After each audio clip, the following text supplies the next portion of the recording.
and Vertical on race and society and culture. Jumio Labanji, household name here in Washington, D.C. So glad to have her here in the evening, just for a little bit before she graces our air on News 4 today. Give it up for Jason and Jumi. Thank you. Thank you, Ryan, longtime friend of mine, one of the only people who can have me stay up late past my bedtime. So thank you for having me, and thank you all for coming. I have to say, I'm a big fan of Jason's work, and this is, if I wasn't doing my job, which is my dream job, I'd be an NFL writer because I'm like a rabid football fan, a Virginia Tech alum, and a longtime suffering Commanders fan. I know some of you probably know how I feel. Although we're excited. We got new energy, new owner, all that good stuff. So let's just, yes, thank you. Let's go ahead and get in the conversation. And so I know some of you have the book in your hands and you have a chance to check it out this evening. But let's talk about first why this was a passion project of yours and why you felt you wanted to put it in a book and maybe just not online in one of your verticals on the ESPN website. Yeah, it's funny, I didn't think it was a book. What had happened was I had, one of my editors a few years ago had asked me what I wanted to do for that season. Because, even though I work for ESPN and I write generally about sports, but my lane at ESPN is I really write about race in the NFL. The NFL is between 57 and 70% black, the players, depending on how people self-identify. And every year I kind of take a theme and I focus on that theme. And I just started thinking about, I was actually on an airplane getting ready to go to report a story. And my editor called me and was like, hey, what are we going to do this year? And I just started thinking about the fact that this was before the 2019 season, that there were so many great young black quarterbacks. And throughout NFL history, yeah, there have been black quarterbacks since the late 60s, early 70s. But as I sat there on the plane thinking about it, it struck me that there had never been a time in NFL history where there were so many elite black quarterbacks. And so I just told him, I think I want to follow this for the year. And the way it works at my place is that I have an editor I report to, but then they have to ask people at ESPN, hey, are we going to spend this money to let them bounce around the country doing that? And they said, yeah. And as it turned out, it was an incredible year. Patrick Mahomes of the Kansas City Chiefs, he won the Super Bowl. He won the Super Bowl MVP award. Lamar Jackson of the Baltimore Ravens, I think people here probably know who he is. He won the league MVP award. Russell Wilson had a great season. Dak Prescott had a great season. Kyler Murray was named the Offensive Rookie of the Year. Deshaun Watson had a great season as well. And when I was at the Super Bowl, one of my editors said, you should write a book on this. And I was like, nah, I don't think so. Well, the next morning I'm taking an Uber to the airport, and this person calls me, and I usually don't answer my phone if I don't recognize the number, as I think most people do. Well, anyway, for some reason I did answer it, and this person tells me he's a book agent, and he's been following my work for the year, and he really thinks there's a book here, and he'd like to represent me to write this book. And I was like, yeah, whatever, and okay. Well, then when I got to the airport, I'm waiting for my flight, and another book agent called me. So I was thinking, well, maybe there's a book here. Yeah. So that's how it started. Now, it was a passion for me because I wanted to write about, during the series that I did that year, and how did this happen? Like, because historically, black quarterbacks were the most marginalized group in the NFL because the team owners and the team executives didn't think black men were capable to play the position. They thought they lacked the intellect and the leadership qualities. So I really, with the book, wanted to take it a step further and trace this thing and how it all happened. So in a very long-winded response to your good question, that's how it happened. Yeah.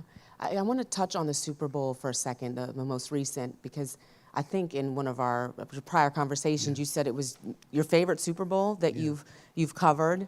You have Patrick Mahomes, you have Jalen Hurts, both incredible players, both obviously black quarterbacks.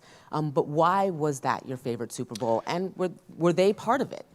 Yeah, I mean, first of all, it was a great game, and I've been covering Super Bowls for a long time. I used to cover the Commanders, formerly the Redskins, for the Washington Post, and I very rarely saw good football during the season, but getting to cover the Super Bowl was always a lot of fun. This Super Bowl was really great. I mean, the game, it came down to the end and all that, but it was the first Super Bowl that featured two black quarterbacks, starting quarterbacks. And the great thing about it was it wasn't just that they're black. They were also the top two quarterbacks in the NFL that season. Now, people can argue, well, no, Jalen Hurts isn't as good as so-and-so, but the way the NFL ranks players in a season is the All-Pro team. There are two All-Pro teams, first and second team. Patrick Mahomes was the first team All-Pro quarterback, like it's like an All-American. Jalen Hurts was the second team All-Pro quarterback. And more importantly, Patrick Mahomes and Jalen Hurts finished 1 and 2 in the MVP voting. So it was really the culmination of all the struggles that all the black men who were denied the opportunity to play the position, and the pioneers like Doug Williams and Warren Moon, these guys went through so much and faced so much racism, and the stories that they would tell me about the things that they had to go through. So to see how happy they were, Warren Moon was he was at the Super Bowl, and Doug was at the Super Bowl, and to see the joy in their faces that they were part of something that helped these two young men get to that point. So it was by far my favorite Super Bowl ever. And you mentioned Doug. I know some of us here in Washington, we know who Doug Williams is. Can you kind of just expand on the impact that he had?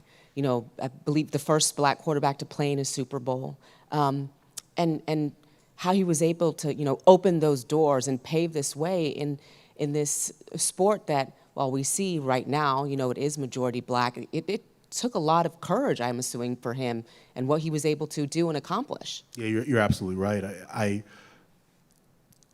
growing up as a young black kid, I remember with my brother and my uncles watching that Super Bowl, and for a lot of black people, the election of Barack Obama was just this incredible event, and clearly it was for not just for black people, but just in general.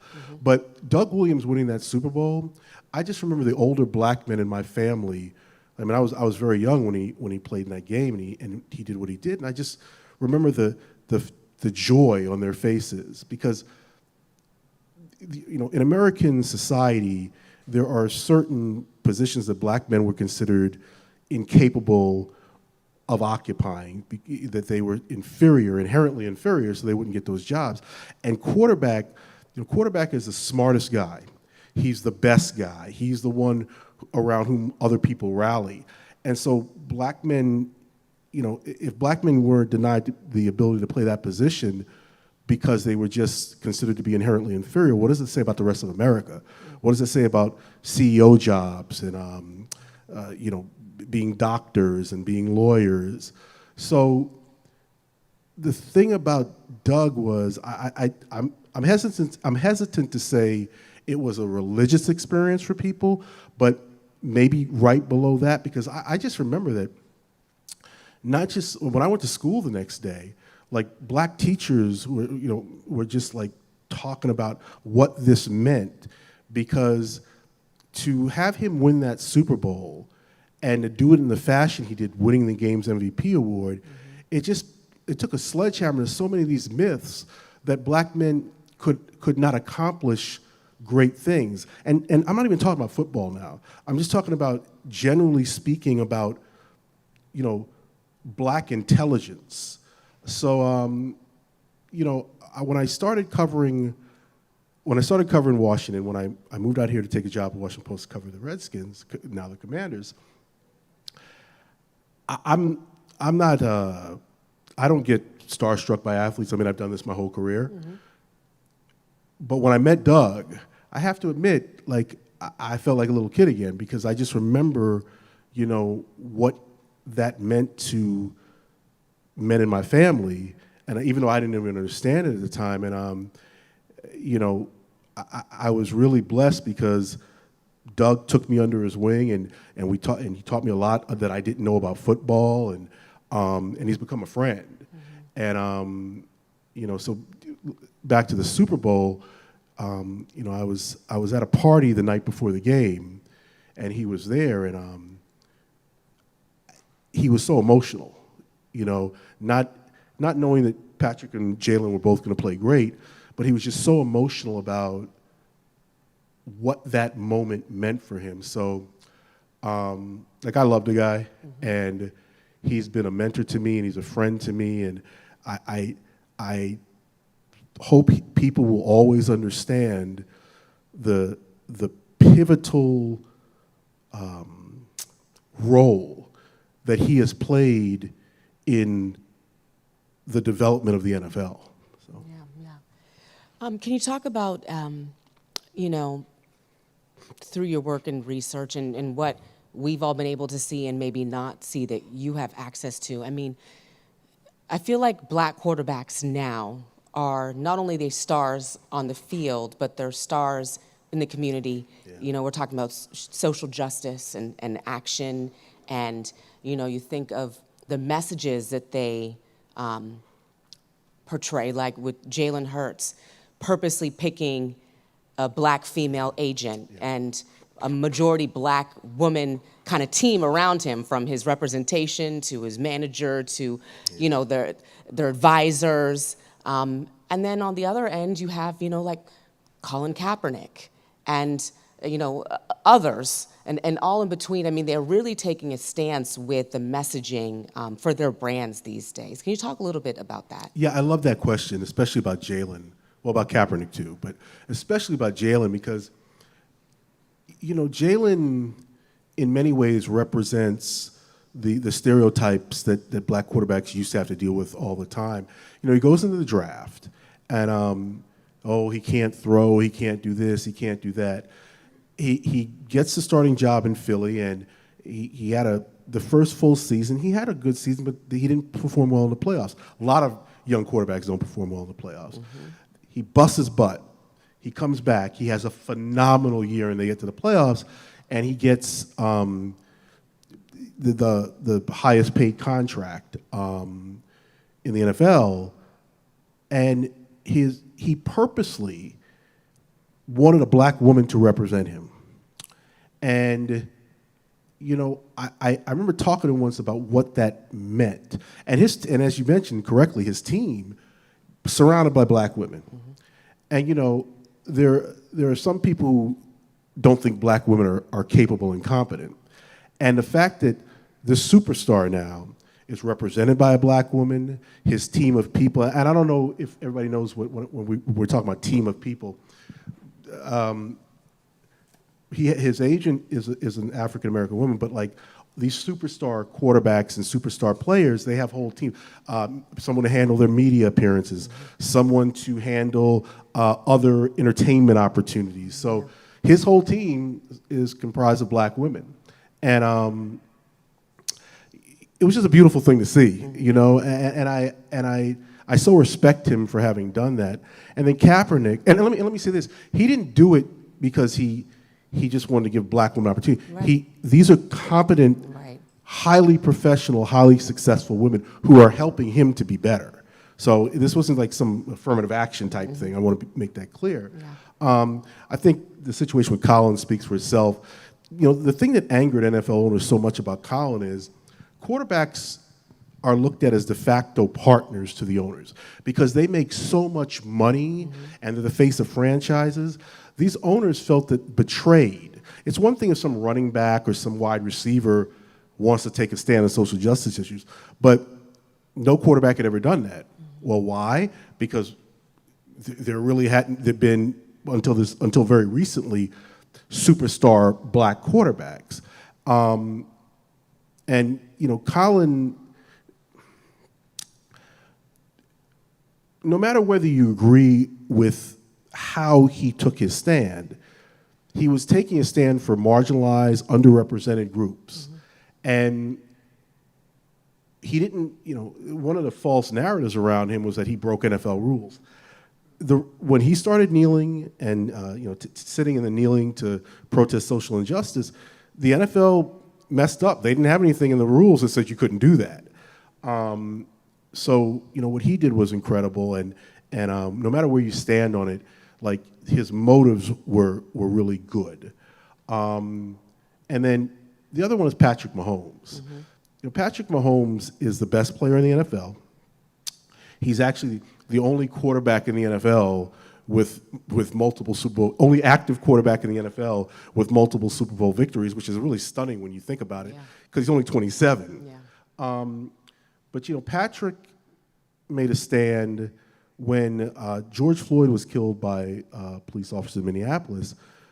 Patrick made a stand because the league has been very, as you can understand, uncomfortable with this friction with having these young black quarterbacks who want to speak out on social justice issues. And the league had never addressed the Black Lives Matter movement. It had never addressed the fact that we got these superstar black quarterbacks and they're furious because people in their community are being killed.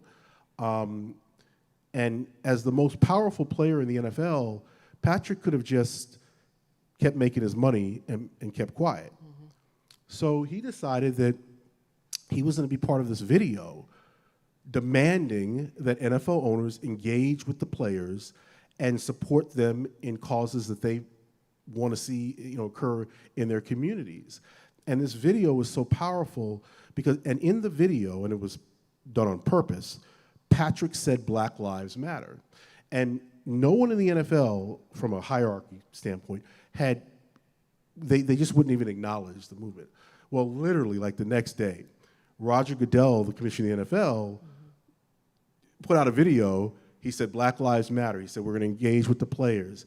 And it was such a powerful moment because it was clear to the NFL, or at least to Roger, that he couldn't be on the opposite side of the number one player in the NFL. And so, what Colin did was great. The things that Jalen does are great. But I really give Patrick a lot of credit, and Patrick gave me a lot of time for the book. And I remember asking him, dude, you could have cost yourself a lot of endorsements. And he was like, yeah, I weighed that, but being on the right side of history, if I lose some endorsements, I lose some endorsements. I've got mad respect for that guy, because when you are the single most powerful person in the NFL, and you got your family and you're making all your money, he could have just said, I want to just have my quiet life, as quiet as can be, obviously. And he said, no, he said, I believe in something and I'm going to stand with it. Yeah. I'm curious, just your thoughts, because Baltimore is so close, but, Lamar kind of took a stand recently, no agent, holding out, went and got a whole lot of money, really betting on himself. And do you think they kind of feed off of each other when he sees Jalen go and, get his money, get his bag, as they say, so to speak, like, I'm going to go get mine too, sort of thing? Yeah, I think the situation with Lamar is very interesting. He took a ton of heat within the media, and I'm part of the media, but we're both part of the media. Right. But we can acknowledge that, hey, there are things that happen that people within the media take a stand.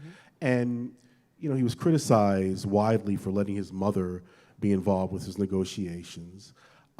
Lamar's position was, why am I giving X percentage to an agent when they're going to have to pay me this money because of who I am?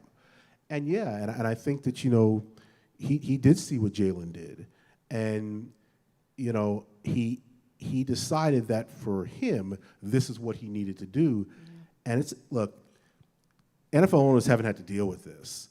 They haven't had to deal with superstar black quarterbacks coming from these communities where there are issues that they want to have addressed.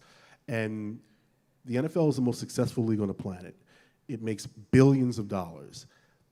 But when the face of your league is this, black guy in Kansas City, it changes the way things have been done historically. Yeah, yeah.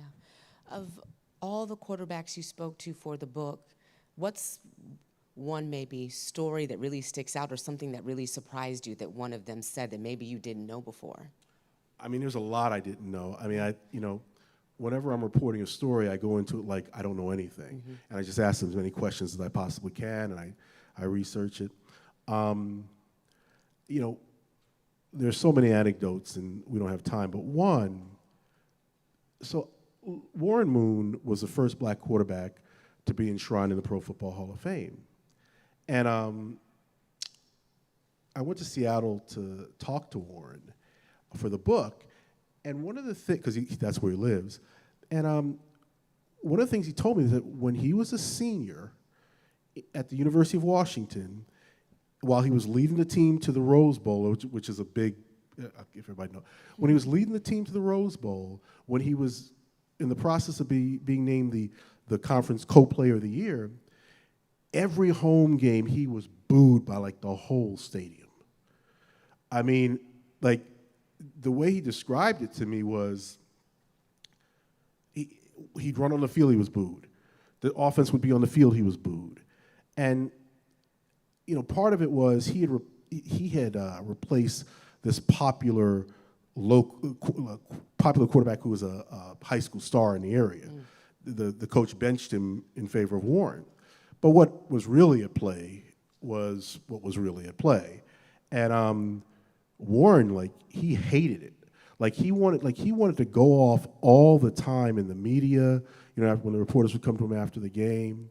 And Washington was fighting to win the Pac-8 championship, and Warren rips off this 40-yard run in this big game. I think it was against SC. They clinched the conference title, and that was the first time they cheered him. I mean, you carry something like that with you, and what he said to me was he wanted to flip off the whole crowd.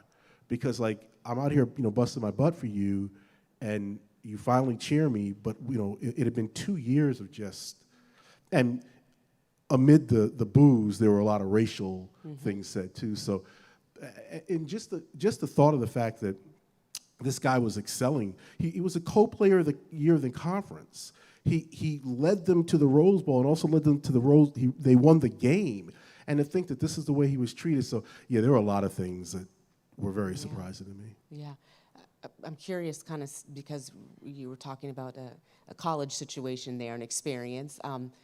Are there any college quarterbacks that are part of this kind of rise of the black quarterback that maybe, you've been seeing who might be the next Kyler or Patrick Mahomes out there?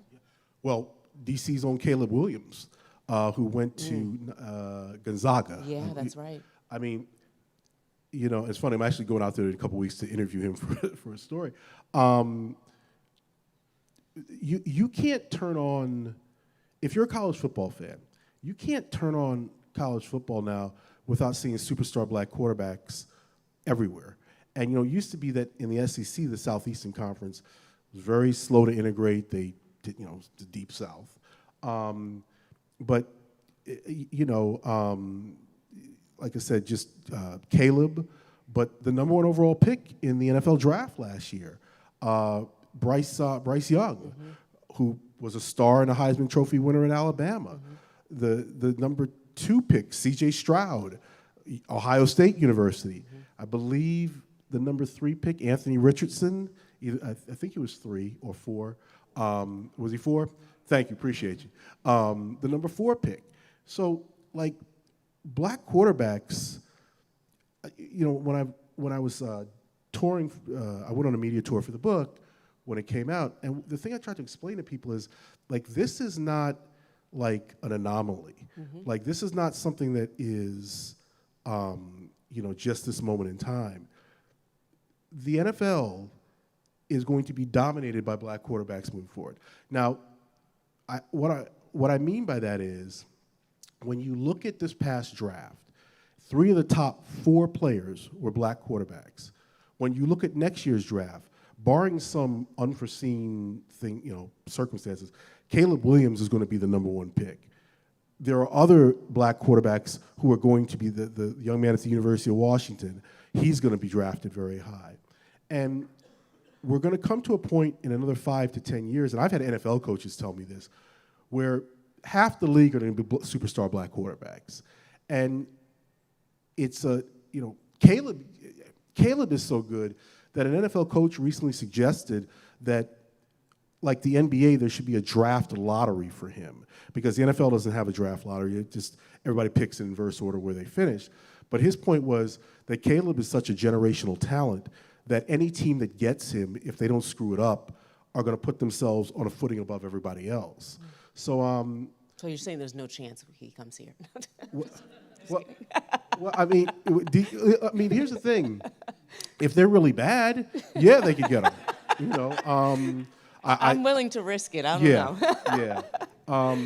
But yeah, you know, it's look. There are always going to be great white quarterbacks, and you know, Doug Williams said something to me once that about this subject. He says we are getting to the point now where they're no longer going to be considered black, like that the landscape has changed so much now that yeah, look, they're going to be, you know, they're black, Sure. but you know, he told me that gone are the days in NFL draft rooms where people say, oh, you know, outwardly, well, we're not going to take this guy because he's black at quarterback.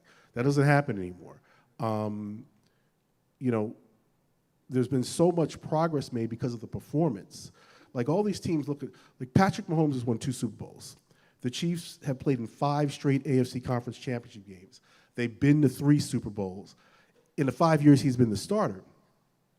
Like nobody is going to look at, you know, race anymore and say, well, these guys aren't good enough to do it. Now, last year there was an article that came out, and the criticism of Patrick was that, you know, he plays street ball, and that, you know, he runs around, and when he does that, the Chiefs, that's when they lose. Patrick, in NFL history, has the best record for a starting quarterback in the Super Bowl era through 5 seasons. So, like, he doesn't lose. And, like, the criticisms of Lamar was that, well, yeah, you know, he won an MVP, but. So I just bring that up to say that even though there's been enormous progress, you know, progress isn't perfection. And there's still going to be, you know, undertones here and there. But, yeah, I mean, by and large, with these guys coming from college, with the young guys who are already in here right now, it's going to be a black quarterback league moving forward. Yeah, you touched on a report, an article from last year about Patrick.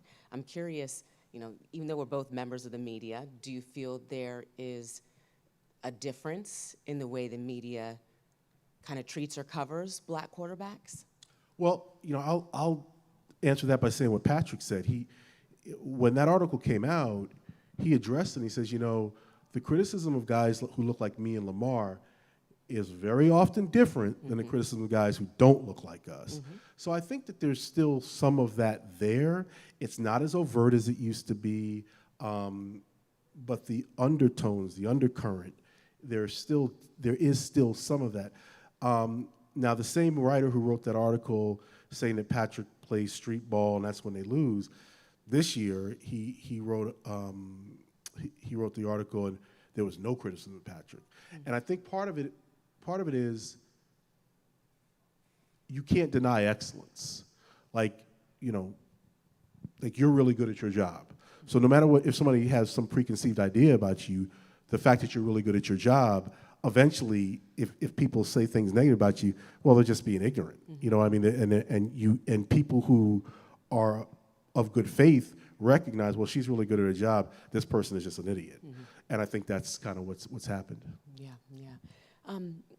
When it comes to here locally, obviously the team that you've covered for the Post for a long time, we've seen black quarterbacks come and go, right? You know, obviously Doug Williams, you had Jason Campbell for a little bit, and then RG3 was supposed to come and just, you know, save the franchise. Obviously, we saw how that ended. I'm curious, you know, with this new ownership, and now we have Magic Johnson, who, I don't know, maybe he's going to kind of be the face of the ownership group. Obviously, everybody knows him. Do you see maybe a future for a success for a black quarterback here in Washington with Ron Rivera, right? Because I feel like this city in particular is kind of hungry for that sort of black superstar on the football team. You know, you had John Wall, he's gone. You had Bradley Beal, he's gone. And we haven't had somebody on the football team in a while, and it is a football-loving town. Yeah, yeah. That's such a great question because Caleb Williams, like, I used to cover high school football a long time ago. I stopped doing it, but one of my friends who still does it asked me to go to this game at Gonzaga to see him, and I was like, man, I'm not like, I've got 2 kids, I have a business. I said, I'm not. He said, Jay, just come with me. And I remember watching him, and I thought to myself, like, he had a fabulous game, and he went to Oklahoma, and then he transferred to USC with Lincoln Riley when he left. And I remember watching him that game, and this was years ago, and I thought to myself, if the Redskins could get him, like, he would be, a local guy, grew up here. Yeah, so, like, if I were that franchise, like, I would be doing everything I could to obviously try to get him. Because when you talk about a potential superstar who's from here, new ownership group, now in fairness to them, it's not that simple, okay? I mean, even if they lose all their games, well, if they lose all their games, they'll get them, okay? Now, but if they lose all their games, they're probably gonna have a new head coach, and so but yeah, I think you're right about that. Like, I'm a transplant. I mean, I grew up in Los Angeles. I came out here to work at the Post. And one of the things that I've learned since being out here is like the love for that football team. Like, yeah, Bradley Beal and Wall, they had a nice little run with the Wizards, and the Nationals won a World Series. But, I've gotten to know Joe Gibbs really well, and Doug, and some other people from those Super Bowl. If Washington could be great again, if that team could be great again, the way this town would, right, I mean, It'd be so nice. yeah, it would, and it's like, because for so long, like, that Joe Gibbs era, like, defined, I mean, obviously it's the nation's capital, but beyond that. So yeah, like, if everything worked out, like, the New York Knicks lucked into Patrick Ewing, okay, but there was a draft lottery, so that if somehow Washington can get Caleb Williams, obviously there'd be a ton of pressure on him, but I just think this kid is a complete superstar. I mean, not just me, but so yeah, if that happened, I think it would be great, not just for the football team, but for the whole DMV. Yeah.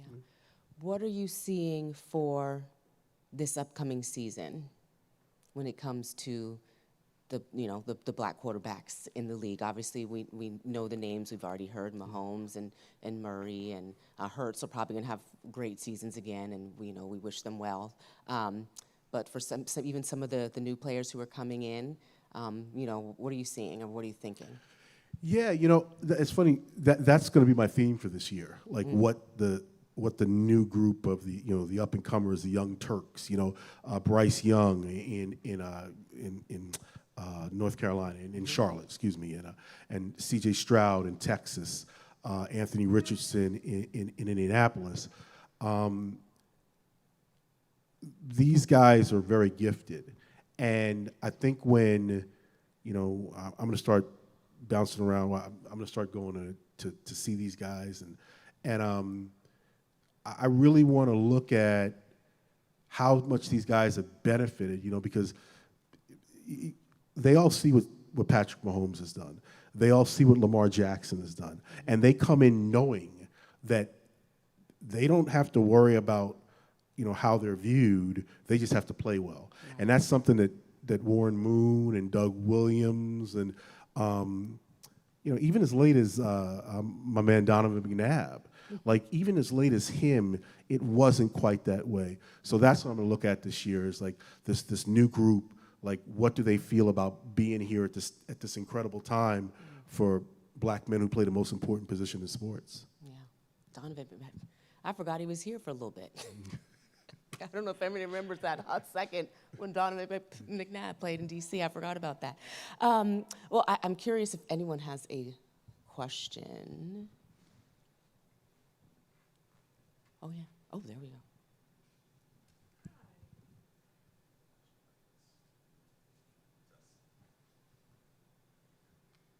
Yeah. Hi. Hello. I had a question about connected to your mention of Magic Johnson, and so now that you have the rise of the black quarterback, it's kind of a connection, or they're more in close proximity to power.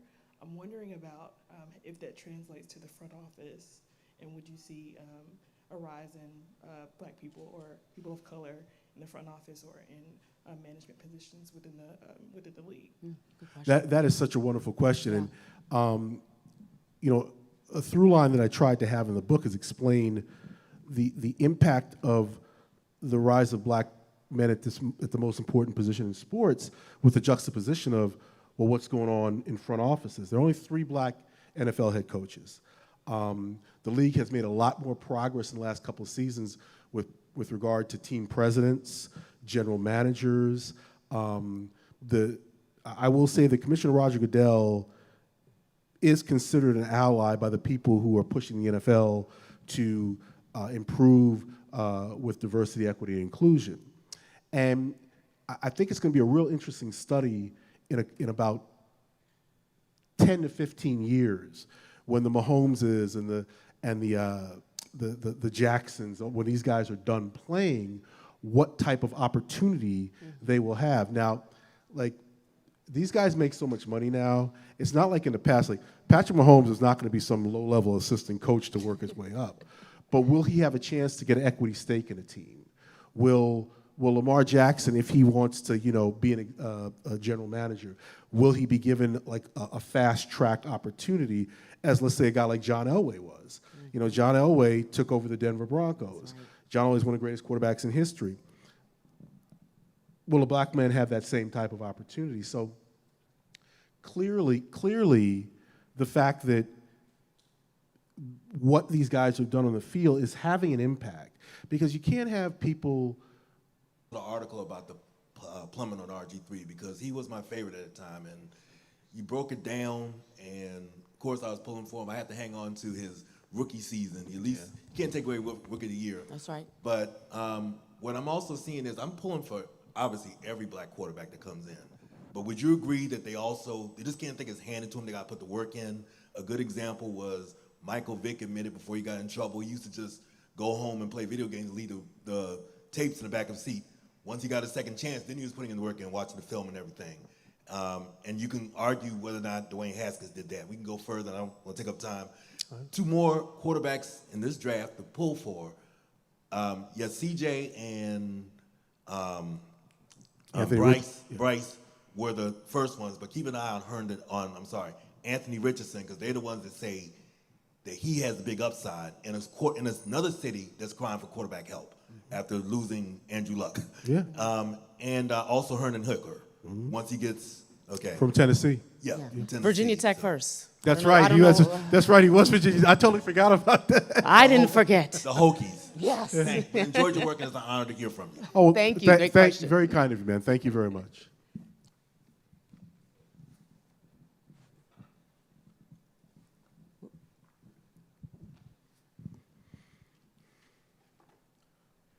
Good evening. Good evening.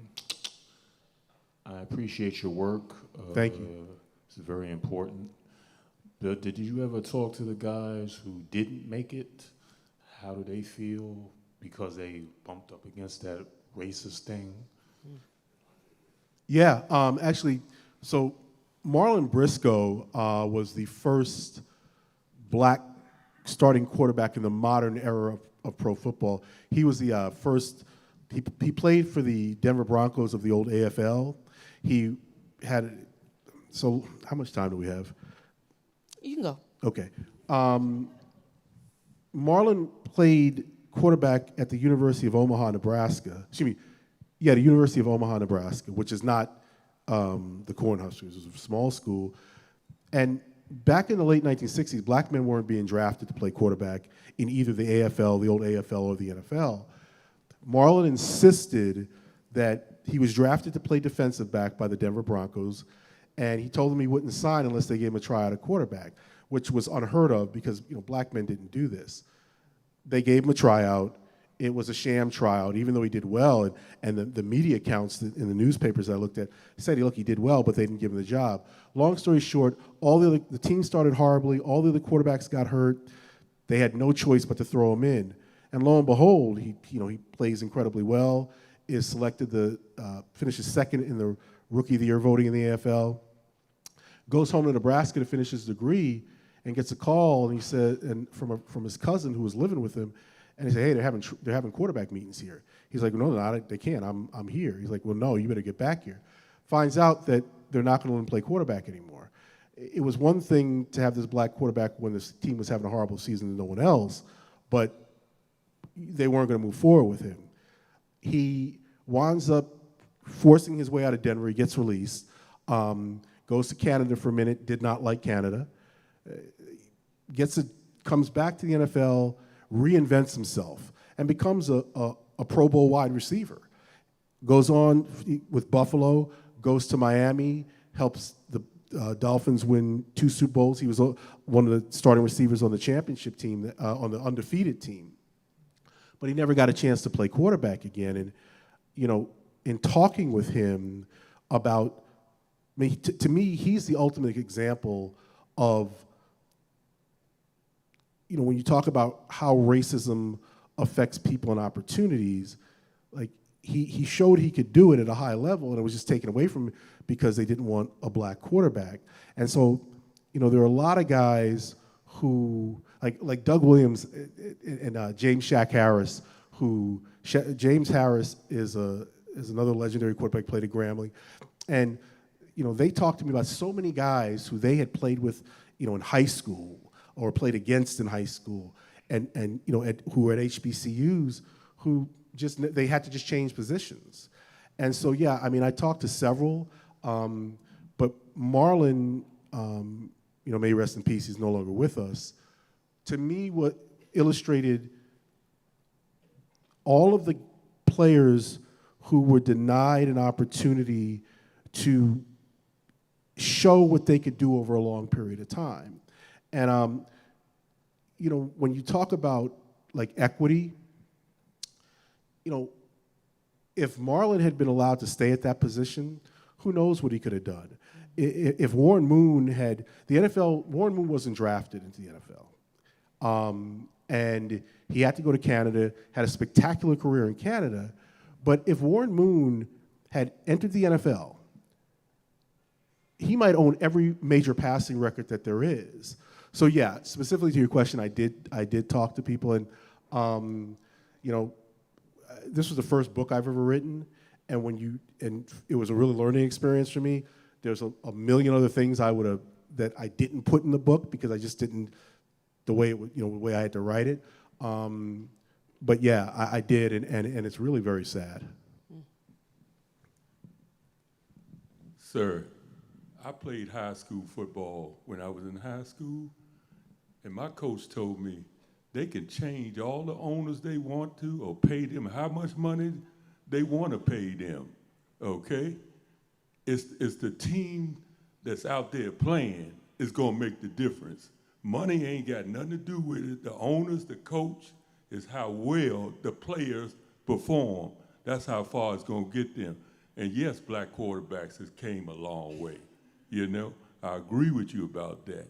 But it's the players that's going to get, professionally, it's the players how well they perform each Sunday or Monday night football game that's on their way to the Super Bowl. Everybody's struggling to get to the Super Bowl. So that's the way it is. Everybody's fighting to get there, So that's all I got to say. Okay, thank you. Yeah, I agree. Oh, there's one right here in the front. First, I want to say thank you for coming. This is a great experience for myself as a person who just graduated with his MBA in sports marketing. All right, congratulations, Congrats. man. That's awesome. So my question is this, and I know it's about your stories and everything else.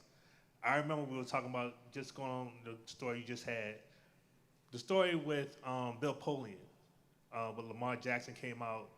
When you had a chance to speak with Lamar, did he elaborate on that? Because he did a great thing, but keeping quiet about the whole situation and being above the fray. But did he actually talk to you personally about that situation? He doesn't talk about it. But let me, how much time do we have? No, Okay. So Lamar does not talk about it, okay? Lamar doesn't talk a lot, period, okay? But he doesn't talk about that. But, you know, like Bill Polian worked at ESPN. And I've worked at ESPN for 9 years now. And I went to someone in the company, and I'm like, look, I'm writing this book, and I got to mention this thing in here. And I was like, you know, I'd like to talk to him to like go over like what his thinking was, because I knew it was going to look bad in the book, obviously. And you know, he didn't want to talk to me, and that's fine. You know, you make a request to people, and if they don't want to, like, you know, want to talk to me, they don't want to talk to me. But I talked to a lot of other people who remembered when he made that comment, who were, you know, who had talked to him about it. Now, to Polian's credit, he did later on say that he was wrong. I mean, the guy won the MVP award unanimously. The only two quarterbacks in NFL history to ever do that are Tom Brady and Lamar Jackson. So obviously he was wrong. But what I liked about what he said when he acknowledged he made a mistake was that I didn't see the future the way Jim Harbaugh and Ozzie Newsome did. See, he was still stuck in that idea of like 6'3", drop back, stay in the pocket no matter what. And what Harbaugh saw was, what Ozzie Newsome saw was, you know, if we change the whole offense to maximize this kid's skill set, he might be pretty good. So, you know, a lot of executives make mistakes. Bill Polian's one of the greatest talent evaluators in the history of pro football. He did it in Canada, he did it in the NFL. But people make mistakes. And evaluating human beings is very hard. He was wrong, you know, and I give Lamar a lot of credit because he could have, you know, he could have threw him under the bus. But you know, when we were just talking before, excellence and success matters more than telling people I told you so, because when you succeed, when you excel, they see they were wrong. So yeah, he made a mistake. Any other questions? Hold on, Mike is on the way. We have two, white shirt, and then we'll get to you right after. About everything I know about Patrick Mahomes, I learned from Netflix. Yeah. Watching a series this summer, which is really good. But I learned that Patrick has a white mother and married a white woman. Did he talk about that? And did you ask him questions about how does that affect his blackness and how he's seen? Yeah, that's a great question. I go on about that for like an hour because, you know, when I sat down with him for the book, like that was something I wanted to know about too, you know. I guess the best way I can put it is that after Patrick won his first Super Bowl, I tweeted, I wrote my story and my editors edited it, and it went out. And I tweeted in my story, I said, you know, my tweet was, don't get it twisted, that man's middle name is Levon. Trying to make the point that, like, this guy is black. Like, and you know, at the Super Bowl, Patrick had talked about the fact that, look, I identify as being black. My father's black, but I love my mother as well. You know, I'm a black quarterback who has a white mom and a black father. And he has no confusion about his identity. Like, other people may not like it, but, you know, he has made it clear that he's a black quarterback. And when he said what he said in that video, when he said Black Lives Matter, it was such a powerful moment because the league, like I was saying, did not want to acknowledge the Black Lives Matter movement. And wherever you come down in the Black Lives Matter movement, the fact that he uttered those words, there was a line, and he completely moved it. So, when I talked to him for the book, Patrick knows that he's very close to his mom. He's close with his dad. And he knows that there are people on Twitter who, when the book came out, were attacking me because, he's not black, his mom is white. And, I was a history minor in college, and, I could go on and on about the one-drop rule and, how black people, were viewed even if they, were biracial. So, I look at him and I enjoy his honesty so much because, you can, we're in such a multiracial society. A lot of people are mixed, okay? A lot of people have, black or white or, what have you. And one of the things he said to me is I know who I am. I am a black man. My mom is white. I know I'm married to a white woman, but he has no confusion about his identity. If you ask him who he is a black quarterback. And there are a lot of people who have a problem with that because, they say, well, your mom is white, and they say, but he knows who he is. And to me, not just in sports, but anything in life, so much of it is confidence in the belief in who you are. And I respect the fact that he does identify as what he identifies with, but that he's quick to point out, hey, I'm a black quarterback with a white mom. It's whoever has a problem with that, that's on them. So yeah, he's very clear about who he is. Okay, and then our last question. Yes, thank you both for being here. I've enjoyed it tonight. So I went to Wake Forest, and so I'm a fan of... The Demon Deacons. Yes. That's the right. Deacons, of Kendall Hinton. So I was proud when he was called up to be the emergency quarterback for Denver a few years ago when all the other quarterbacks had COVID. So I was wondering, did you find that moment significant that at a time when the Broncos needed leadership and someone to execute under pressure, they chose a young black player like Kendall, or do you not find that significant? No, I think it's always, one of the things that I in my personal life, I read a lot about leadership. I'm very interested in books about how great people accomplish what they accomplish. And to identify leadership qualities in someone, no, I definitely think that's important. And I think that when you have organizations, I can't overemphasize enough how important quarterback is in the NFL. Everything revolves around that. And even if it's an emergency situation, the fact that the people who are in charge and make the decisions identified him as being someone in the moment, maybe not to get him through a whole year, but in the moment, this is someone we believe in. I always think that that's significant. So, just to go back for a minute, one of the things that really came, I talked to 50-something people for the book, and a through line throughout everything they said to me was, all of these men believe in themselves, even if all these other people didn't. And,